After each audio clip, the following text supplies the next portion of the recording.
O podcast do pulmão.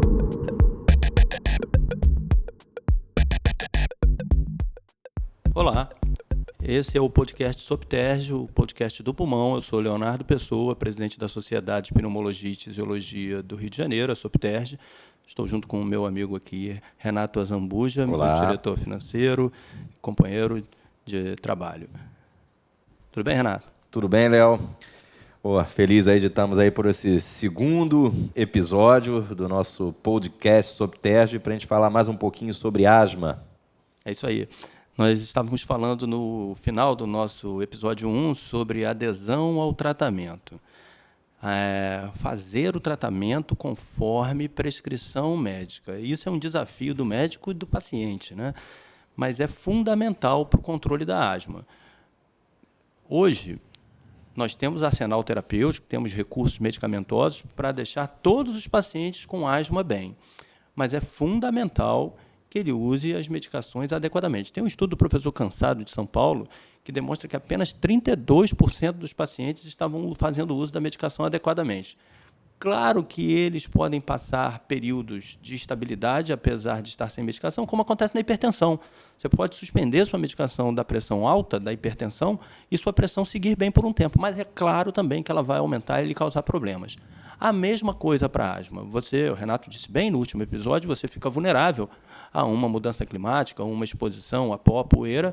Você, sem a proteção da medicação, começar a ter sintomas e as crises podem culminar infelizmente, em internação, visitas à emergência, visita aos médicos fora da data marcada e até em óbito, em falecimentos. Hoje nós temos cerca de 6 mortes por dia por asma no Brasil, o que é inconcebível. Repetindo, nós temos remédios para manter todo mundo bem.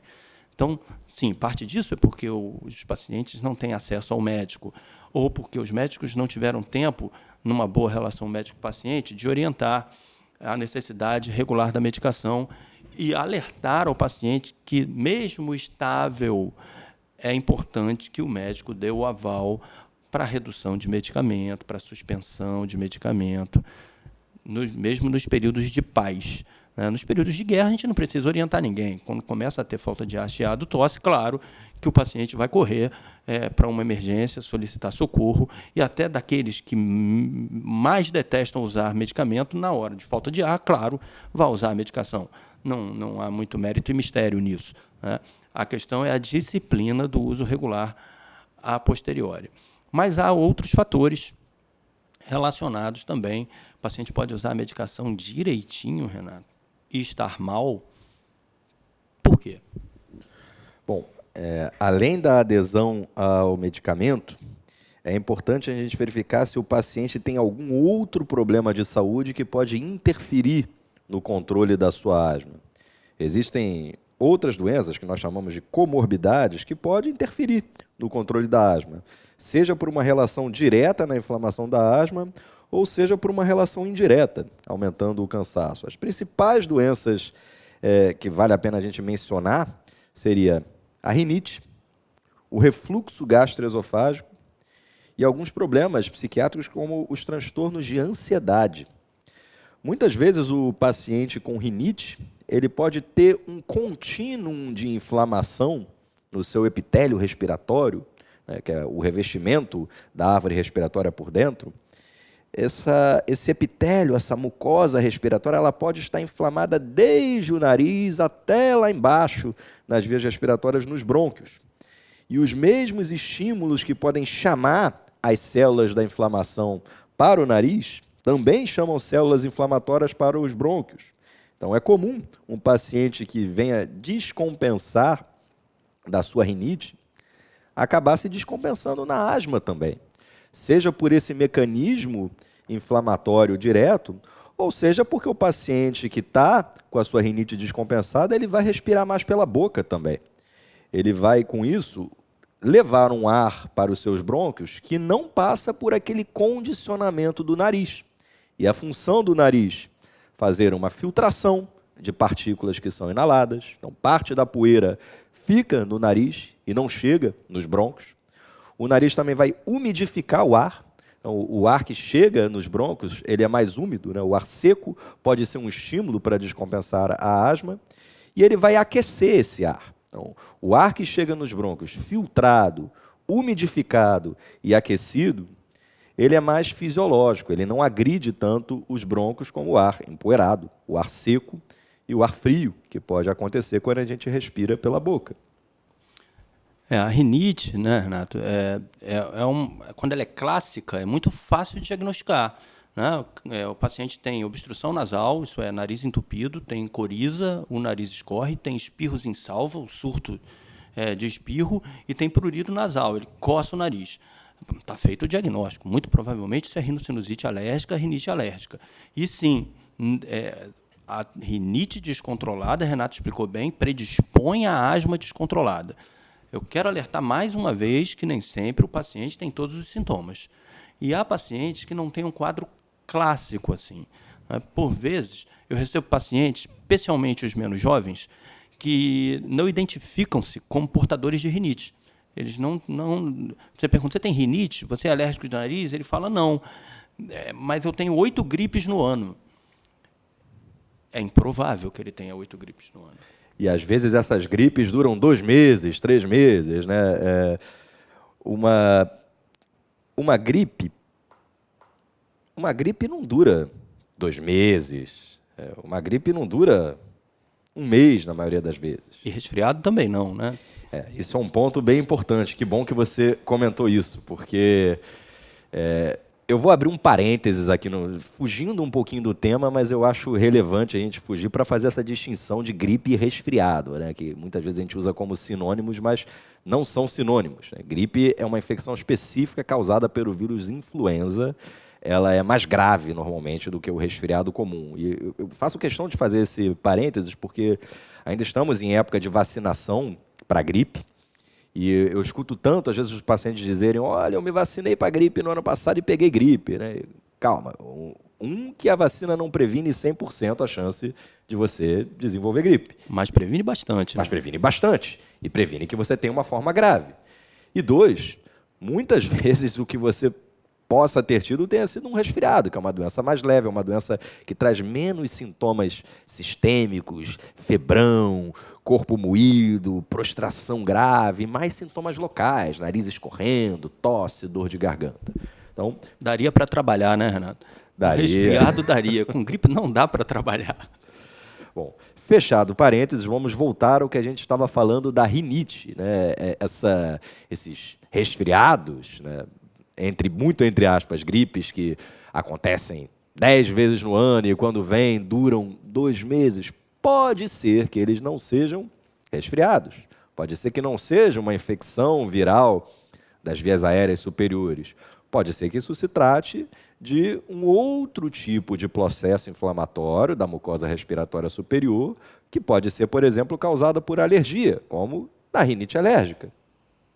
Perfeito, Renato, é exatamente isso. Então, pacientes que se dizem resfriados muitas vezes no ano, com 60 anos, 70 anos, vacinado contra a gripe, eu imediatamente já levanto a hipótese de ser rinite alérgica e que esse seja mais um fator que esteja dificultando o controle da asma. Isso não é absolutamente raro.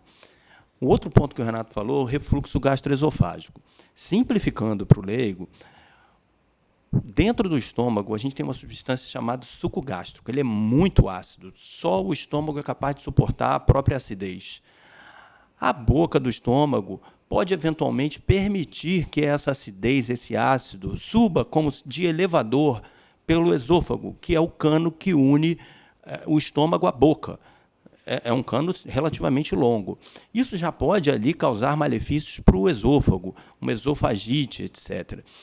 Os sintomas, pirose, que é queimação na boca do estômago, né, pode ter regurgitação, refluxo propriamente dito.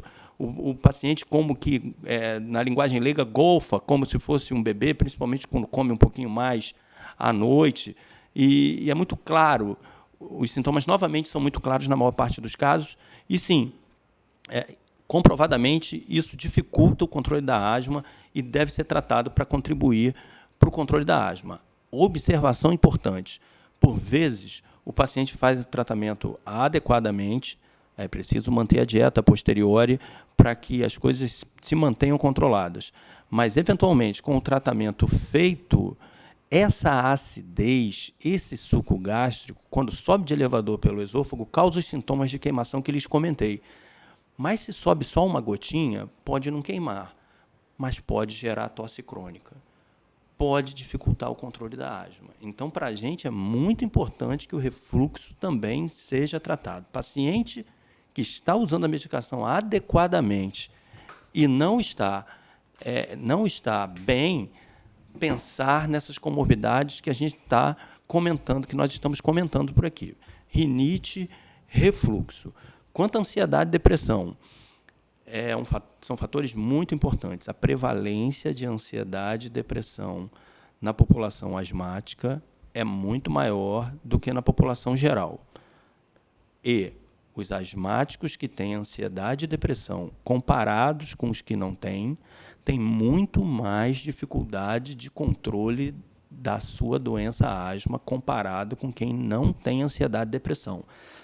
No nosso estudo realizado na Universidade Federal Fluminense, mais de 60% dos nossos pacientes com asma tinham ansiedade e ou depressão. E, claramente, nesse grupo, é muito mais difícil obter controle. Então, atenção, quando médico e pacientes, em dupla, estão fazendo tudo certo e está dando tudo errado, pensar nas comorbidades. Até o momento, comentamos, rinite, refluxo, ansiedade e depressão. Outra muito importante, que muita gente nem considera ou não sabe que é a doença. Tabagismo. Interessante, Renato, que quando se fala assim, o paciente tem problemas com álcool, ele é alcoolista, todo mundo compreende que é doença. O tabagismo ainda não está compreendido, aceito ou sabido por todos, né? O tabagismo ele torna mais difícil também o controle da asma. A inflamação dentro dos brônquios, na asma, é de um determinado tipo de célula, tem uma determinada característica, e os remédios funcionam muito bem para desinflamar. Quando você fuma, a inflamação muda de característica. Para os médicos agora, a inflamação da asma deixa de ser do tipo eosinofílica para ser neutrofílica. E essa nova inflamação neutrofílica, essa mudança de inflamação esse novo tipo de inflamação responde muito menos ao tratamento que nós temos disponível. O tabagismo é algo que inflama os brônquios e de uma maneira diferente. Então, sim, é sempre preciso também, fundamental, que o paciente interrompa o tabagismo. A maior parte nós temos hoje no Brasil mais ex-tabagistas do que tabagistas, Renato. Então, é possível parar de fumar. E se você já tentou e não conseguiu, tenta de novo, porque está no livro de medicina também. Quanto maior o número de vezes você tentar, mais próximo você está do dia de interromper definitivamente o tabagismo, de ser o cigarro derradeiro. Então, não custa tentar, tá? Tente incessantemente, você vai conseguir.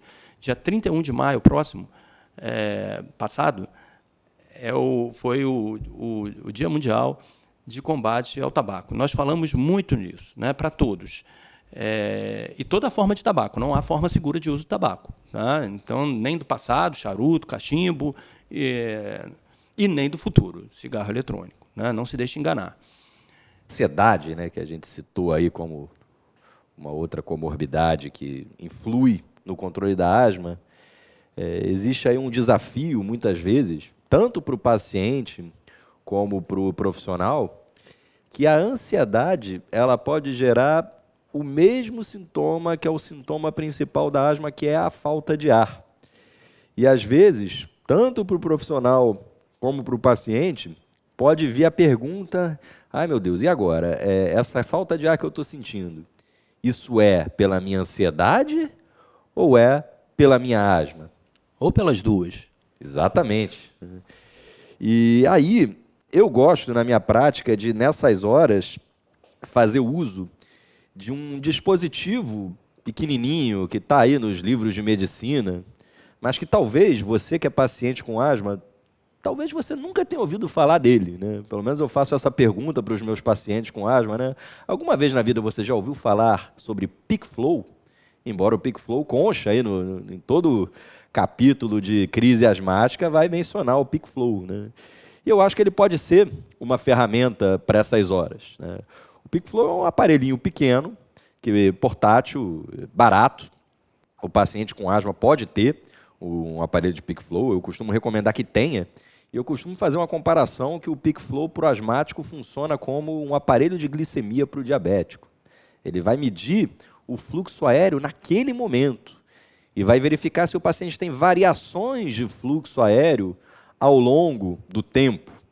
É claro que para ele ser confiável, é preciso que o paciente se esforce de verdade na hora de realizar a manobra. Ele vai soprar com toda a força possível no aparelho de Peak Flow, caso contrário, a medida não vai ser confiável.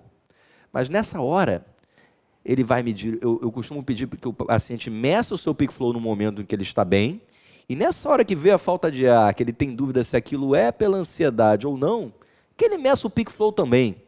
Se der um valor muito próximo do Peak Flow que ele costuma ter quando ele está bem, provavelmente é só uma coisa da cabeça. Por outro lado, se houve uma queda expressiva no valor do Peak Flow, talvez esse paciente precise de um medicamento de resgate, modificar o seu tratamento da asma, ou eventualmente até procurar a consulta médica com o seu pneumologista. Eu uso esse recurso também, Renato. Eu oriento, né, a utilização, não para todos os pacientes, em absoluto, mas, por exemplo, paciente que combina ansiedade e depressão, eu peço para ele observar.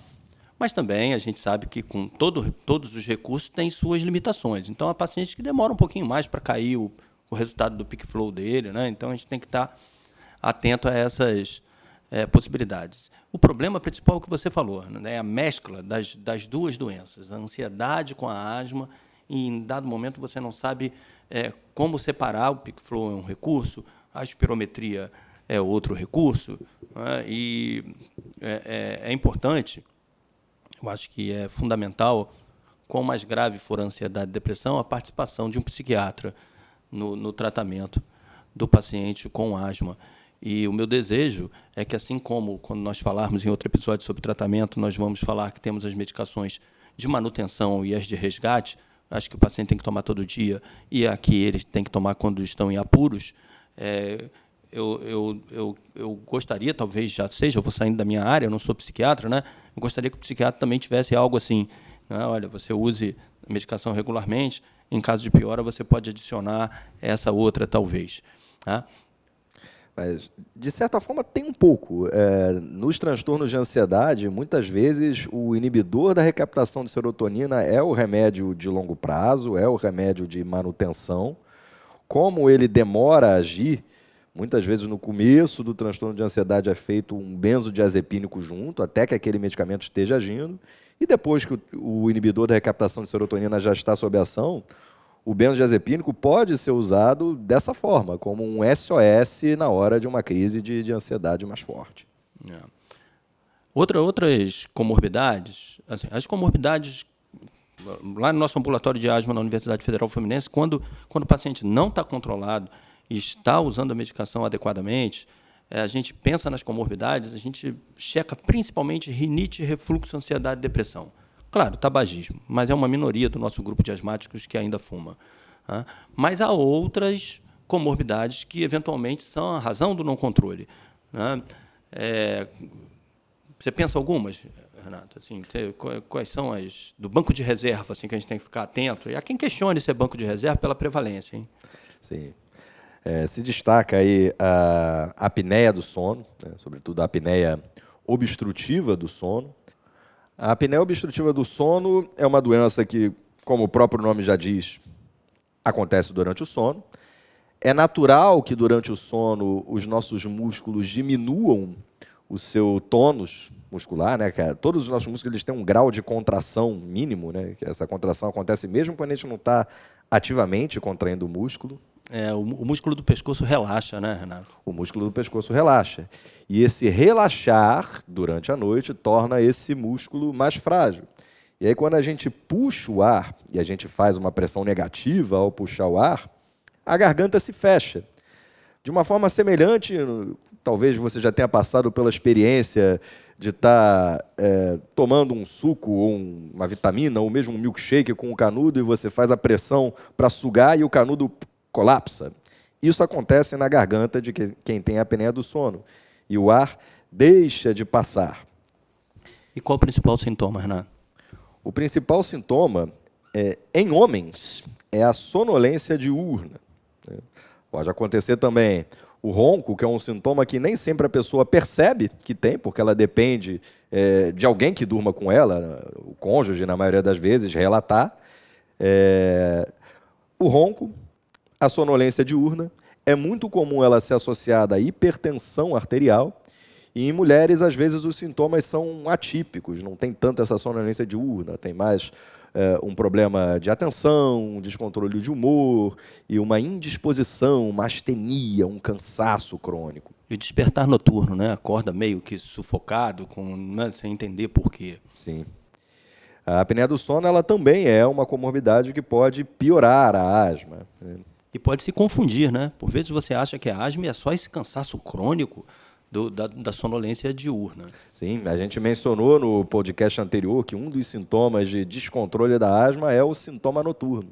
E às vezes isso é um desafio até no consultório. Esse sintoma noturno do paciente que tem a comorbidade, esse sintoma noturno que ele teve, foi uma asma? Foi um sintoma de asma? Ou foi um sintoma da apneia do sono que não estava tratada com o CPAP ou com algum outro tipo de tratamento? Acho que outra comorbidade importante citar são as cardiopatias, a insuficiência cardíaca congestiva. Como a apneia do sono é uma doença que dificulta o controle da asma ou impede o controle da asma, também é verdade, se fosse eu cardiologista, eu diria a asma impede o controle da insuficiência cardíaca, isso também pode acontecer, e a diagnóstico diferencial. E quanto ao controle do ambiente, Léo, como é que é isso? É importante? Eu acho importante, mas eu acho que a gente não deve neurotizar os pacientes com isso, né? Não dá para viver numa bolha, né? Não dá para viver numa bolha. E, assim, pensando em ansiedade e depressão, mesmo que você pusesse seu paciente numa bolha de plástico, ele ainda poderia ter crise por conta da ansiedade e depressão, talvez. Então, não funciona assim, né? Eu acho que deve ser comedido. Eu tenho preocupação que hoje os animais são tratados como humanos, né? Então, principalmente, tem pacientes oficialmente alérgicos a cães, gatos. É complicado se desfazer do seu pet, eu compreendo, né? Talvez devesse ter sido alertado de que ele não poderia ter. Ainda assim, eu sei que eles são encantadores, especialmente quando filhotes. Mas, pelo menos, manter uma distância a máxima possível, né? Pode-se pedir para o paciente não dormir com o cachorro na mesma cama, ou com o gato na mesma cama. Eu já tive pacientes que os gatos dormem ali na cama, o cachorro dorme na mesma cama que ele. Talvez minimizar essa exposição à caspa do pelo do animal com esse distanciamento. Sim, sim. Então, assim, não é prudente o asmático limpar aquele quarto lá do fundo, né? Que não é limpo há muito tempo. Não é prudente ter 27 calopsitas. Então, eu acho que os exageros devem ser evitados. No mais, uma exposição eventual é inevitável, mas nossas medicações quase sempre dão conta de manter a estabilidade. Último fator importantíssimo para a manutenção do controle da asma é a técnica inalatória. Vulgo, traduzindo, jeito correto de usar as bombinhas. Que nome infeliz, né, Renato? Chamar bombinha um remédio. Dispositivo inalatório. Dispositivo inalatório. Dispositivo inalatório, mecanismos inalatórios é o nome correto, né? São os nomes corretos. Mas isso fica para o nosso episódio 3 do nosso podcast Sopterge, o podcast do pulmão. Obrigado a todos. Obrigado, Renato. Obrigado, Léo. Ouvinte, está gostando do nosso podcast? Deixa aí o seu comentário, fala sobre o que sugira aí os temas que você quer que a gente aborde aqui no nosso podcast. Dá um feedback para a gente. Um grande abraço a todos.